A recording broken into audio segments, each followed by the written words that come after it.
It's your daily dose of Donna. Welcome to the show. We have made it to Friday, January 12th. Welcome.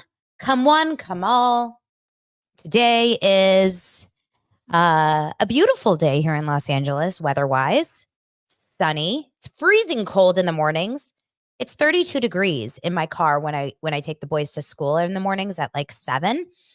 And of course, my boys are shocked why our pool is not frozen solid because it's 32 degrees. That's the freezing temperature. But I don't know. I don't know how these things work. I would imagine it has to be like negative 30 for a whole pool to freeze. But you guys tell me. I'm a LA born and raised, not really a cold weather type of gal. Welcome to the show, you guys. Had such a great show yesterday with Brooke Ashley. How great is she? Like, how entertaining, how beautiful and how fun and just smart she was. We had such a good dialogue back and forth about Beverly Hills, Miami, all the other housewife shows. So thank you so much for all you new subscribers and new people that found me through Brooke. And I'll be on her show, I'm sure, at some point soon. I really kept thinking about Beverly Hills yesterday. And we'll touch on it because I have a few different stories to talk about before we get into Southern Charm today, which is, it's going to be quite a conversation because that was an amazing episode of The Reunion. I just want to say one thing really fast before we get into the show. I want to talk about some behind the scenes business stuff. Number one, a lot of you guys heard me talk about how I help you strategize starting your own podcast or YouTube. And I've gotten a lot of emails. A lot of you guys have emailed me. So if you're waiting on an email back and I haven't responded, I will be going through that this week. I'm just trying to kind of strategize my schedule because I'm taking on some new clients. I just want to make sure I'm not overdoing it.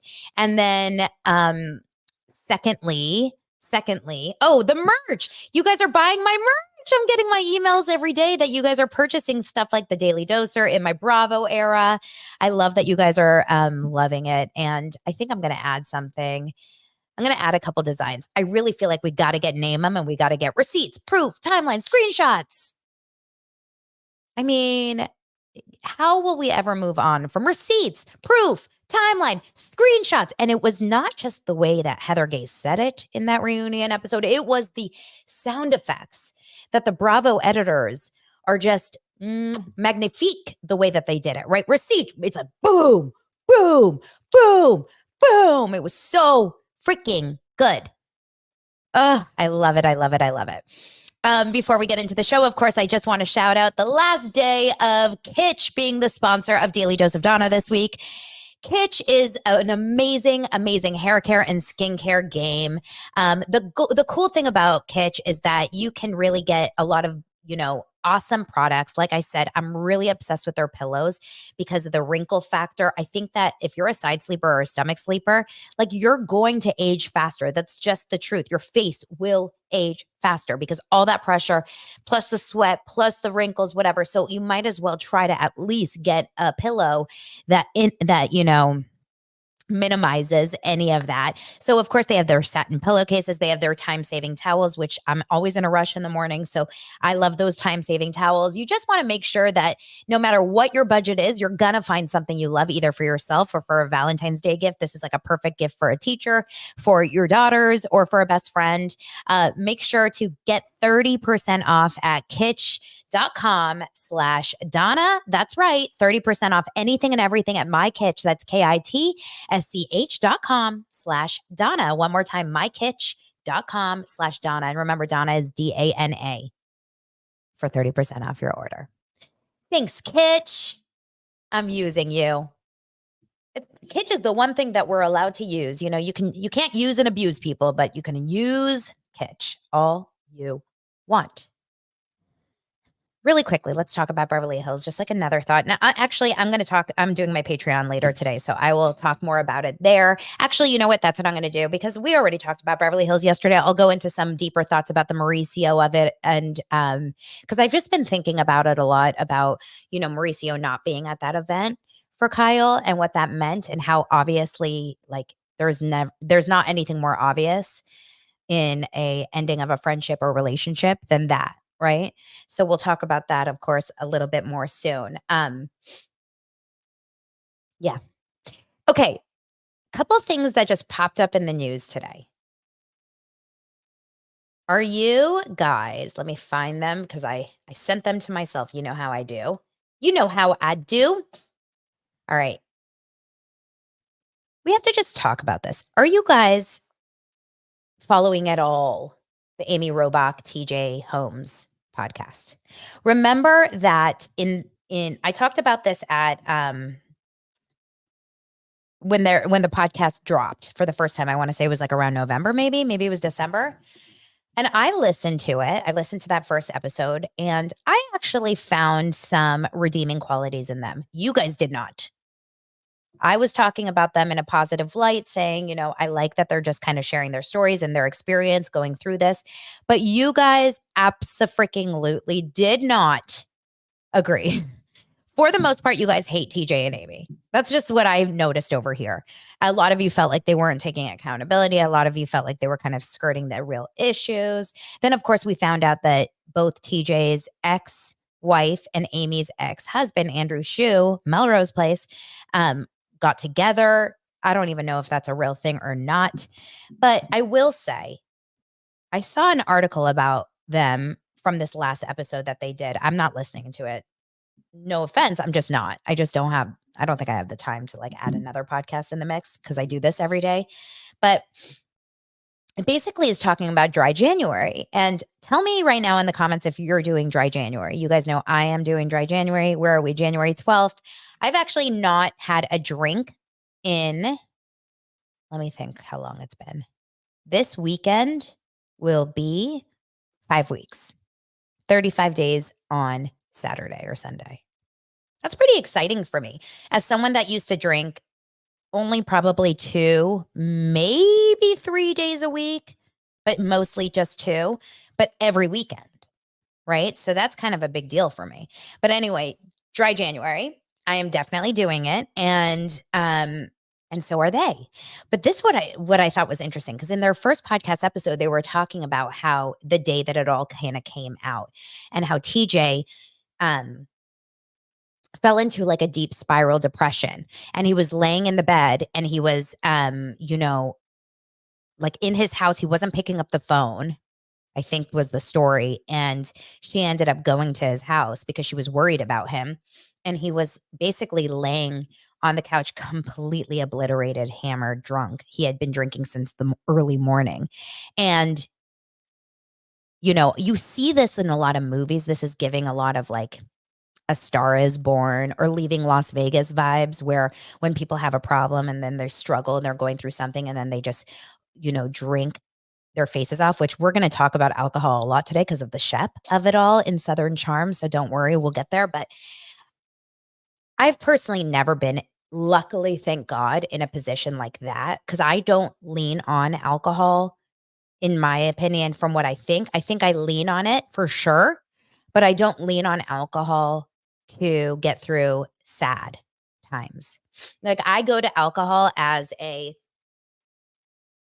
celebratory experience. That's how I've used alcohol in the past, but I do think I've overused alcohol many times, maybe to mask some deep-seated issues that I'm like trying to work through right now, which is why a lot of what you're figuring out, how I'm off. And I'll like, again, I hate to say this, but again, I talk more personal stuff over on Patreon. So I'll talk more about that there. But anyway, so I never have had those feelings where I start drinking in the morning and can't stop because I'm depressed. But TJ was saying that sometimes in the last year when he was going through this experiences, he would easily go through, get this, 18 drinks on a daily basis. Can we just try to like imagine what that looks like? 18, right? So 18, whether that's 18 shots, 18 glasses of wine, 18 beers, 18 drinks. He said that it was reminiscent of the early days of COVID. A lot of people started to drink heavily during that. He says, I didn't have a job to go to and I was away from a lot of friends and family. What did I do? I drank a lot more than I ever have. I don't think I've ever gone a full day where I drink every single day. And that was 2023 for me. So he's obviously recognizing that he was using it to and both she and him said that while she was consistently drinking, she wasn't getting wasted or drunk, but rather aiming to change her mood as she forged through a difficult time frame. It was about keeping a buzz going or keeping a heightened state of mind during an anxious year. It's interesting that they're being honest about it, and I like it that they're being honest. I always find it really like we'll talk about Shep, like to be able to talk openly about your relationship with a substance or anything that's kind of like a negative feeling for yourself. I think anytime you talk about that kind of stuff, it really is such a vulnerable state, especially when you're on such a large stage, like Vanita said about Shep last night. Like to be on a Bravo reunion or on a podcast where you know it's going to get picked up by Daily Mail and to talk about this, I think it's really, really brave. And I would never, ever judge someone for sharing like their deepest, darkest times if it shows that they are recognizing the problem and wanting to remedy the issue. Not to say that TJ has to ever cut out drinking completely, but the fact that he's aware that that was wrong and a bad place to be, I think is half the battle, right? And I'm not an addiction expert at all. I don't know a lot about it other than what I've gone through just as a daughter of one. But I don't, it will be interesting. It'll be interesting to see what happens. And I think I applaud bravery like that because I bet a lot of people that watch them or listen to them or see this article or even listen to Daily Dose or maybe in similar boats, going through a really tough time and leaning too heavily on a substance or on a, sugar or on, a person, like whatever it is, something negative, right? I just lean on Housewives. I literally lean on Bravo right now. Bravo is my new addiction. I've transferred any sort of need, want, or craving for alcohol onto Bravo. Is that a problem? Do you think do you think that there should be some sort of support group like, hi, my name is Donna and I'm a Bravoholic? And how many, and it will be all of BravoCon. All of BravoCon will be like, hi, Donna. It's so good. Okay. Another story, a Bravo related story is about Lisa Vanderpump. Did you guys hear this? Lisa Vanderpump and husband Ken Todd, Zanzibar in the jacuzzi, sued for wrongful termination by Tom Tom bartenders. Now, you guys remember Tom Tom is the restaurant bar that they own right next to or around the corner from Sir. It used to be near on the same street as Pump on Santa Monica Boulevard. It's the one that they own with Schwartzy and Sandoval. And it says that they're being sued for wrongful termination by former bartenders. According to the documents obtained by the Blast, I've never heard of that, on Thursday, the employees who worked for the couple from May until December 2022 claimed that they were terminated in retaliation for complaining about unsavory working conditions. One former employee further claims that they blacklisted him by defaming him to future employers. The individual even alleges that the pair published false statements and comments to numerous third parties regarding his profession, reputation, and character. The ex-employee feels that the rumors and the nastiness were made with actual malice per the documents. The workers claimed that TomTom had unsafe work conditions and that there were sewage and backup in the employee break and locker room. The suit elaborates during this period, the former bartenders experienced rampant violations of California labor laws, harassment, and unsafe working conditions. Reps for Vanderpump and Todd didn't immediately respond to Page Six's request for comment.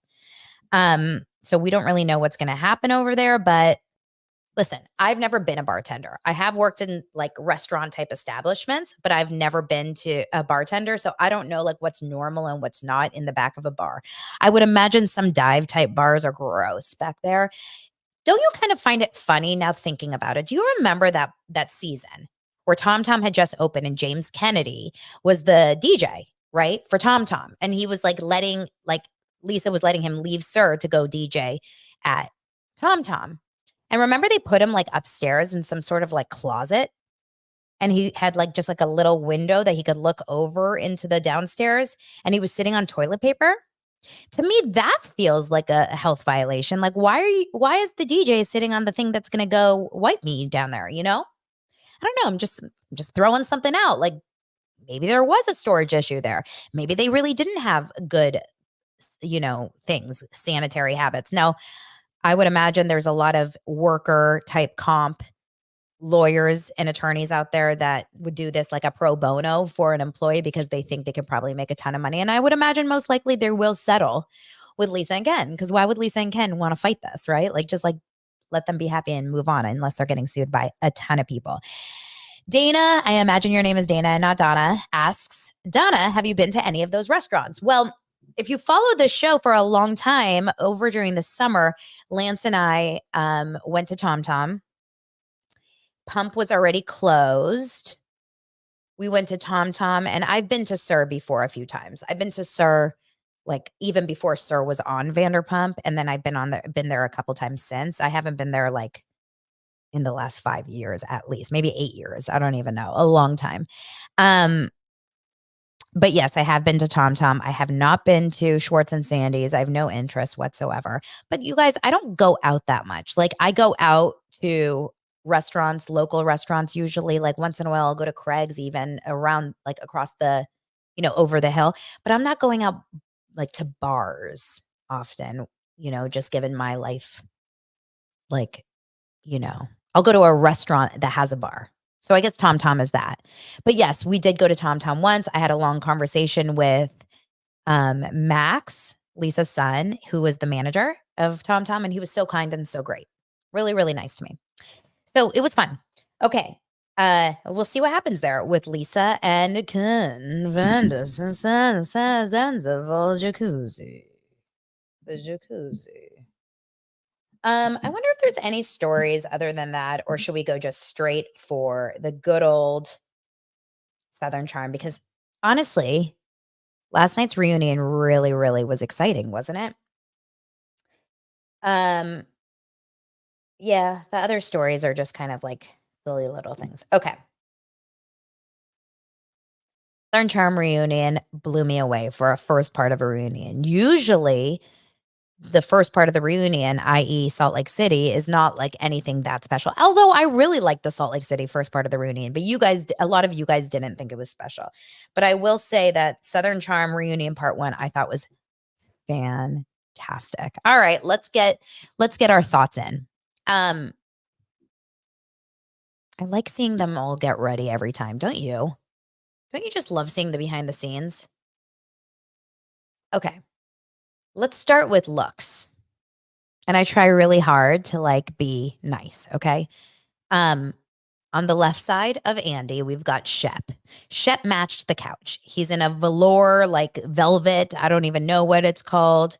Not velour, like it's a velvet suit. Okay. Shep is not a good looking guy, in my opinion. I think I can understand why people thought he was good looking season 1 of the show, maybe compared to Thomas Ravenel. But Shep, to me, I think he's just been really, really busted after years and years of drinking heavily, right? To me, and his teeth, like he just looks tired. Not for me, right? Oh, okay, whatever. Olivia, guys, I'm not a huge Olivia fan. I thought she had an awful dress. I'm trying really hard to be nice, but she looked like a box. She's so skinny, and I almost feel like and I don't want to like judge her on this, but maybe through grief or whatever, she's always been very, very, very skinny, like throughout the entire run of the show. But maybe it was the way that the dress was sitting on her. She looked like she was swallowed by her dress. I didn't like the cut of her dress. I didn't think she looked I've seen her look better in outfits. Madison, on the other hand, is, as Andy said, va va va va va va va va voom, like gorgeous Marilyn Monroe. She has this amazing short haircut. It makes me want to cut my hair again, but she's got nice thick hair, which I don't. She looks so beautiful. I just love Madison. I just think she's really come out of this looking great. Then we had JT. Someone posted on the Facebook group today that JT, every time JT talks, it reminds him of a barking chihuahua. It kind of was that last night. JT bugs, y'all. I liked him during the show, the season at the end, but last night annoyed me. Like it's too much too soon. Exactly what Andy said. He's like, this is minute one of the reunion. Literally, he's like, hey JT, how are you? He's like, I'm here to screw Austen over. It's like too much. Um, and then Leva, who is there literally like a Lisa Vanderpump, because and it's weird because she's not their boss. So it's like, why is she still in the show? She doesn't really do anything on the show except be an ear to people. And I wish that they just removed her from the show and just kept her on Southern Hospitality. But I think the reason they keep her is because of Southern Hospitality, right? Like there's got to be some sort of connection there that they maybe in her contract where she's like, I still want to be on Southern Charm if you want Southern Hospitality. I don't know. Or it's just like in-house promotion for Republic in that restaurant. Do you watch Southern Hospitality? Because that, I asked on the Facebook group last night about watching a new show to keep me happy right now. And a lot of you guys said, I said Schitt's Creek. I've started and not been able to finish season 1. And you guys said, go for it. So I watched episode 10 and 11 of season 1 of Schitt's Creek last night. So I'm in it. I'm going to finish season Schitt's Creek.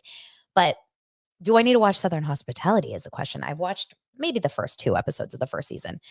But Leva is beautiful. She really does look great. And she's always a very kind of grounded, like she always has like a good solid response. Now on the other side of the couch, we'll start at Vanita. Listen, I think Vanita is beautiful. She's got fashion choices that like, she's got like a look. She looks beautiful with her red lips. Like she has a stunning smile. So she nailed the look. Austen looked puffy as all, right? Austen's face is just really rounded up since the show started. Austen is like, I struggle with Austen. I really do. Taylor looked to me gorgeous.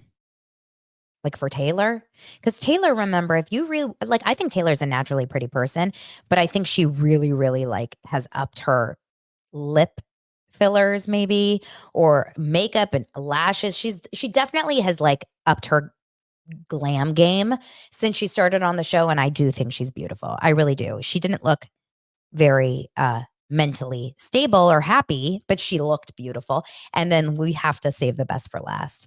And that is my man, Craig. And Craig Conover, you guys, Craig Conover. Have we ever seen a glow up on the outside and inside like Craig Conover on a Bravo show? Not to this day. Not to this day have we seen anything like that, especially with a man. Craig started Southern Charm, and a lot of you guys have rewatched recently, as like this partying, wasted, Adderall taking, loser type guy that didn't have a job, was lazy, didn't know what he wanted to do with his life, failed his law career, like just kind of a lost puppy. To now, he's in a serious relationship with one of the most stunning, successful women on Bravo, and like in that realm, right? It seems to me like he said he was pretty much done with drinking, or at least he's slowed down his drinking tremendously. He runs Sewing Down South, which is, they call it the pillow company, but it's more than just pillows. And he has, I think he said 30 employees with healthcare and everything. He's in Kroger stores, which is like Ralph's over here in Los Angeles. I don't know if you guys have different names for it. And he has, like warehouses and locate. I mean, this guy is killing it. He and Austen have Pillows and Beer. They're very popular podcasts where they're going on tour. Some of you guys saw him last night. So Craig, and not only that, he has such a good head on his shoulders, minus a couple of his conspiracies, because I actually think pandas are real. But he's the most well-spoken man on Bravo. He knows exactly like how to produce this show and keep it moving. He knows how to like stand up for women and the people that were wronged. He knows how to like find the issue. He is so perfectly fit for this show. And everything he said last night kind of just really tracked. I don't know about you guys, but that's how I felt. So we started, we talked to a couple of different characters, but in yesterday's episode, we focused a lot on, at first we focused on Madison. And we focused on Madison's relationship with Austen now, and also her new relationship with her husband. It seems to me like she's real happy. She's really, really happy, and she's doing well with her husband. I think they have a great setup. I'm sorry. What do you guys think that that's not a good setup where your husband or your spouse is gone 3 days a week and then they're 4 days a week, I don't think that that's a bad, um, I don't know. I don't think that that's a bad setup for a marriage. I think it's actually kinda nice to have some space sometimes just to kind of, like, miss each other a little bit.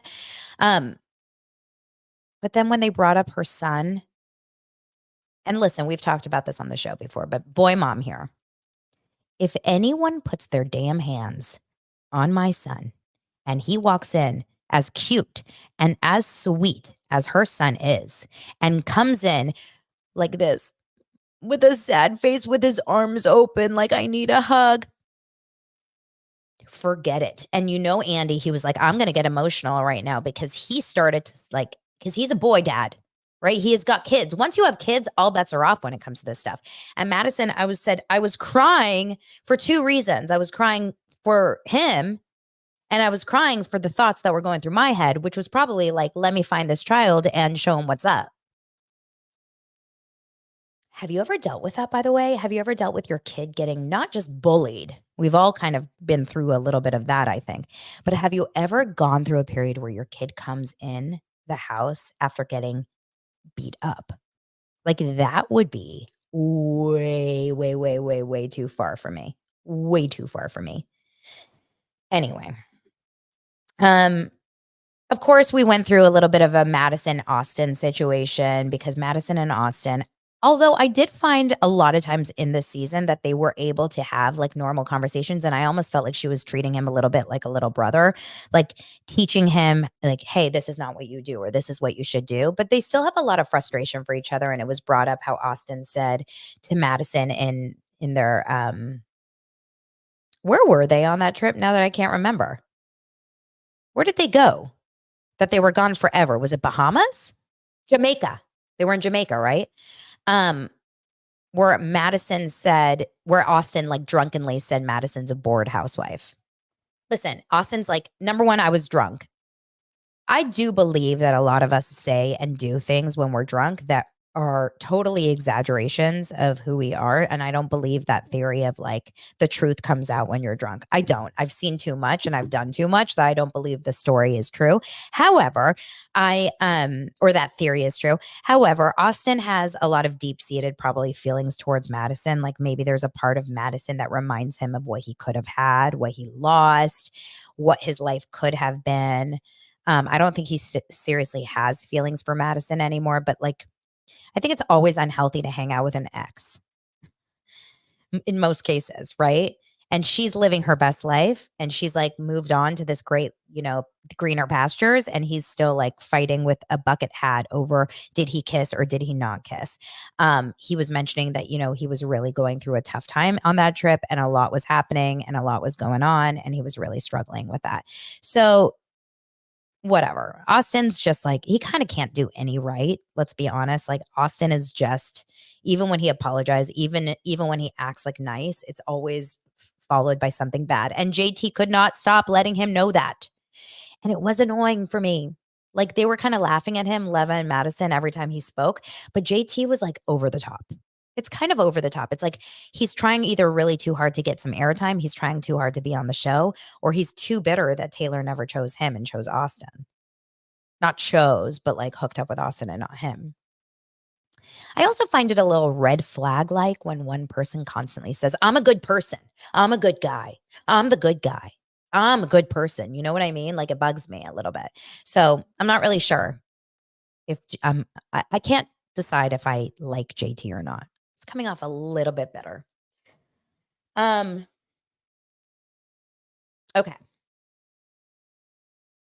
Let's start talking a little bit about the conversation about, oh, they brought up Craig, of course, and they talked about Paige and Craig.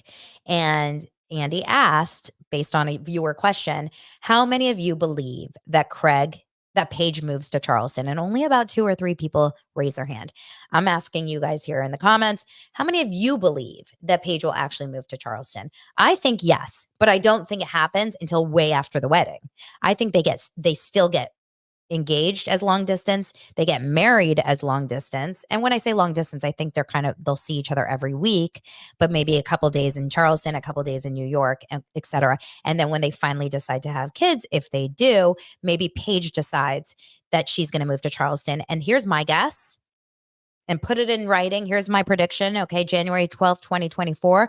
I think that if they do get married down the line and have kids, Paige's family moves to Charleston as well.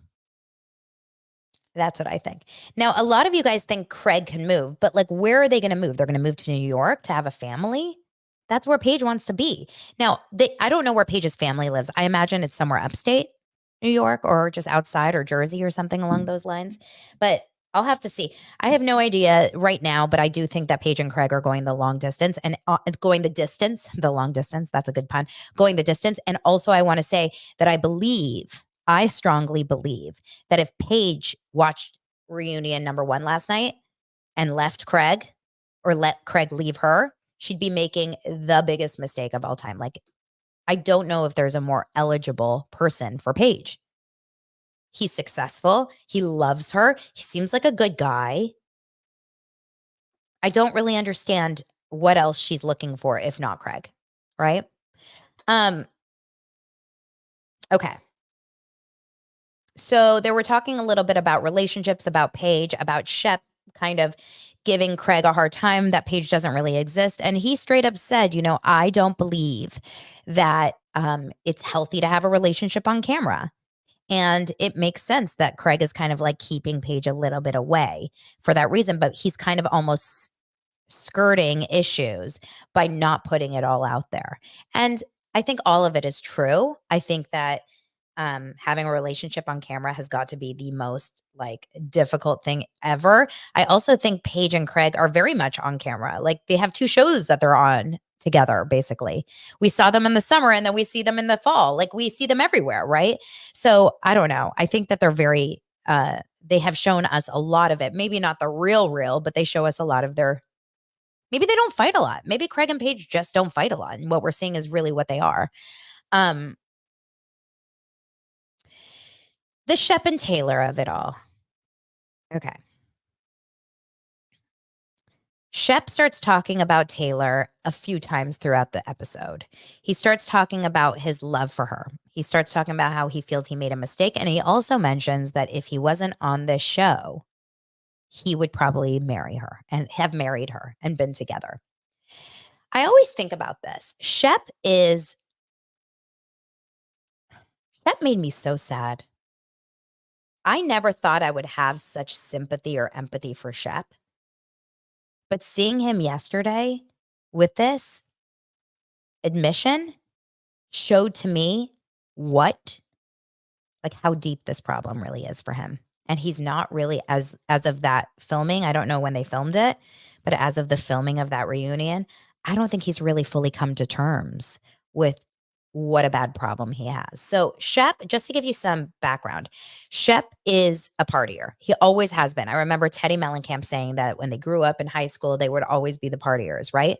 Now, Shep is in his 40s, I would imagine. Do you guys know his age? I don't know if off the top of my head. Shep is in his 40s. And so I would imagine that Shep is the kind of guy that's not like, a casual drinker on the weekends. I have a feeling that it's a lot of that Charleston, South Carolina, South culture is like heavily drinkers, all of them. Look at Patricia. She drinks in every scene that she's in. I think there's a lot of drinking going on anyway. Plus, then you have the show. But I think someone like Shep is drinking with or without a camera. I don't think it's for the show. It's not like he only ups his drinking during filming. I have a feeling he's probably drinking every single day.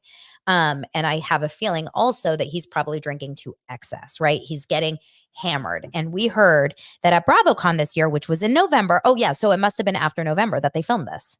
They probably filmed it in December or maybe late November.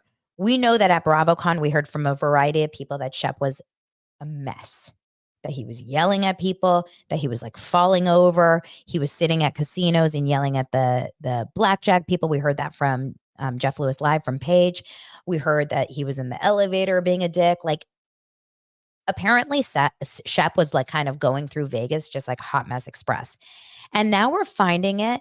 Oh, he's 44. Thank you. Now we're finding out that it was a serious problem and that Andy Cohen recognized it. That Shep was so drunk for 3 straight days at BravoCon that he basically blacked out the entire weekend, right? So he was probably waking up and drinking mimosas or shots of tequila, I don't know, until nighttime. And what I learned about blacking out, this is some of the research I've done. What I learned about blacking out, actually, you know who I heard this from? The comedian Nikki Glazer. She was on Joe Rogan, and this came up on my TikTok a few months back, where basically she said that the process of blacking out for drinkers is that you black out a lot easier the more you're drinking, which seems strange, right? You would think the more you drink, you can handle it more, like your tolerance builds. But actually, she said that if you're always drinking to black out drunk, your brain basically shuts down a lot faster the more you're doing it, right? It's such an interesting, like, I don't know the science behind it. I have no idea. But I know that most likely he didn't even have to drink that much to get to that place, if that's the case, right? Because he's probably constantly getting to that place. And how much shame do you feel when you wake up the next day or on a stage like this at Bravo, like after BravoCon, to find out that you acted horrendously multiple times? You had to be basically like kept your shit together by Austen. Austen was like the sober one in the friendship, which is crazy, and was helping him kind of like stay presentable. And your boss and potentially your full employers could possibly at that point say, you have a problem and you're not, like, we can't keep you on the show. That has got to be such a wake up call for Shep, not to mention years and years and years of seeing himself act like a dick when he drinks. Right. And now all of a sudden he's sitting there and he told Andy before the show, he said, I do want to have like a mea culpa and speak. And he did. And he kind of put it out there like, I recognize that I am going down a bad path and I'm drinking too much and I want to definitely cut it down. I definitely want to, like, I'm realizing and I want to stop. Now, he didn't say I want to stop, but I want to change that behavior. Notice in his verbiage, he never said, I am an alcoholic. He never said, I need to stop drinking. He never said, I'm going to rehab. Okay. He never said any of that. Andy specifically said, what does that mean for you? And he said, I am no longer drinking liquor or taking shots. I'm drinking wine and beer, or just beer. I don't even know what he said. I will say this. Sometimes, like in Craig's case, cutting out liquor, because we remember that, right? Do you remember that a few seasons ago? He cut out liquor, but he stayed on the wine and beer. Sometimes, if you can do that and you can manage it, you start to realize, like, you don't, I don't know. I don't really know exactly how Craig's brain kind of went from the heavy drinking and partying to just wine and beer to not really drinking and partying at all right now. He said that he's got, it's important for him to have a good physique and his body and also like his career and everything. And Leva said, you'll have to get to a place where you realize that the thing that you want is more important than the partying night. Like, if you want your career to go off, if you want your relationship to work, if you want your family to be good, it's more important than the partying every night. And then you figure out, like, is there a way that I can do this in moderation, or is that even not an option for me? And he said, Shep did make me sad when he said, like, I woke up and I realized you have your pillow company, you guys have your podcast. What am I doing with my life? What's my purpose? Did I not get emotional? I got emotional. I got emotional to say that out loud, to be Shep and say, what's my purpose? Because Shep is the ultimate guy who never grew up. He's got that Peter Pan syndrome, right? It's giving, what's his name from Can't Hardly Wait? The one that, like, the teenage kind of like party dude who hooks up with Jennifer Coolidge. No, no, no, no, no. I'm saying it wrong. Jennifer Coolidge's son on Can't Hardly Wait. He was like the hot dude, the party dude. That's literally what it's giving. It's like the guy that never grew up and still thinks we're in high school and still wants to party like we're in high school, you know? It's like old school or something. Stifler. That's right, right? Not the dorky, like skinny guy, not DJ Squalls or whatever his name was. Stifler. Okay. So it's so interesting. And yeah, Shep has money. So when you have money and you come from money and you're not scared about how am I going to pay my bills, I think you're put in a position where you feel like, oh, I can afford to like party my face off because I'm not scared about will I be able to afford my house. But that doesn't give you purpose. Partying and money does not give you any purpose, right? Family does, business does, philanthropy does, putting smiles on people's faces does, like all those things. So Seth, I keep saying Seth, Shep. Oh, that's because, okay. Shep recognizes that he has a problem, but he doesn't recognize enough to say, I have a problem. Does that make sense? Now, Craig and Austen's reaction to this lunch that he put together to kind of tell everyone and apologize for his behavior was very interesting. Apparently, Craig is sick of hearing this, meaning he hasn't said this before, or he said this before. Maybe not on a grand scale like this, maybe not on a TV show, but he definitely has said it to his friends. And Craig is feeling at this place, I can no longer be a passenger in your reckless life. This ends going off a cliff, meaning if you continue where you're going, like your life will be over. You're going to lose everything, whether you actually lose your life, but you'll lose your health, your friends, your money, your everything, your job. And yes, Josh just said his doctor told him about his liver enzymes many seasons ago. You know, when I had Brav Bros on the show, I was talking to Steele, and Steele is a sober by choice now, a sober man, because he had cirrhosis, that's liver failure at 26 years old. And I've heard of this from many people in our age range, in that 40 and under age range, who have cirrhosis of the liver. And when you're in a position like that where you need a liver transplant, like then you're on the verge of death, right? So I hope, and I went to Shep's profile last night because I'm kind of curious. I'm like, is Seth? I've got to stop doing that. Shep, is Shep still single? And I'm single. Is Shep still sober or like not drinking? And he's not posting any stories. I see a lot from like January 1st where he's hanging out with some friends or whatever and doing cold plunging. Um, there's not really an indication if he's slowed down on the drinking or not. I don't know. I don't know. In November, he posted a picture with a company called Epic Western, and he's getting sponsored by them, and it's alcohol drinks. But that was November. That was right after BravoCon. So I don't know specifically where he is now in that journey. I don't know if you guys do. Um, yeah. Oh, Josh, sending you love. So it's a very kind of tragic situation for Shep, and I really hope that this wakes him up. Um, but I also don't think it will. I think you have to decide. Well, maybe it will. I don't know. Who am I to say, right? Who am I to say? Like Shannon's still drinking. Shannon Bedore, from what we've heard. I don't think she's drinking as much, but I think she's still drinking. So like that didn't stop her. I don't know. You guys, I don't know.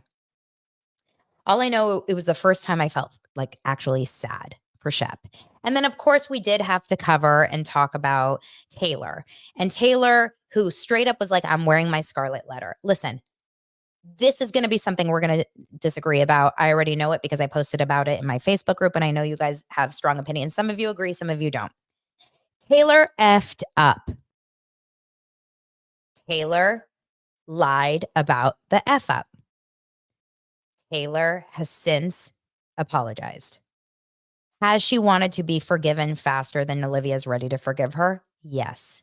Has she gotten a little bit like victim behavior about, I've apologized, enough, move on? Yes. But Taylor did not deserve or does not deserve the punishment for the crime that she has committed, in my opinion.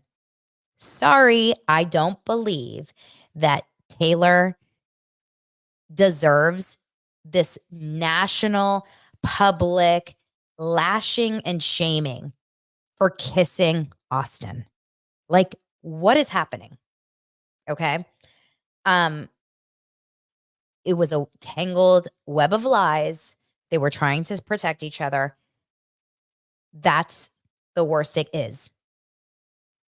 But like, let's move on. I don't know why Olivia is hell-bent on taking down Taylor. I think she got so triggered by Taylor's wanting to move on from it. And Olivia was going through something really tragic in her own personal life. And then Taylor said that thing in Jamaica about like your brother. And you know how close I am with my brother because your brother, which really upset Olivia, which then led to Taylor talk about her and Olivia heard it. But like, enough, Olivia. What are we doing? And by the way, you guys, a lot of you said she did more than kiss. So what if they did? What if they actually had sex? Why are we so like, why are we so hell-bent on making Taylor's life horrendous? Like, she is doing what she's supposed to do, which is say, I'm sorry. You're right. I was wrong. I'm sorry. Olivia doesn't have to be her friend ever again, but Olivia should really stand back and calm down on her anger towards Taylor. It's odd to me. Olivia is coming off so unlikable with it all, too. Like, I don't feel bad for Olivia at all, and that's probably not the goal here. The goal is for us to feel bad for Olivia. I felt bad for her with her brother, absolutely. And I felt bad for her for the first time she was mad at Taylor, or the first episode. But this is 18 episodes and months later, and we're still so mad. Obviously, Taylor's judgment was off. She was sending, like explicit pictures and videos and texts to Whitney.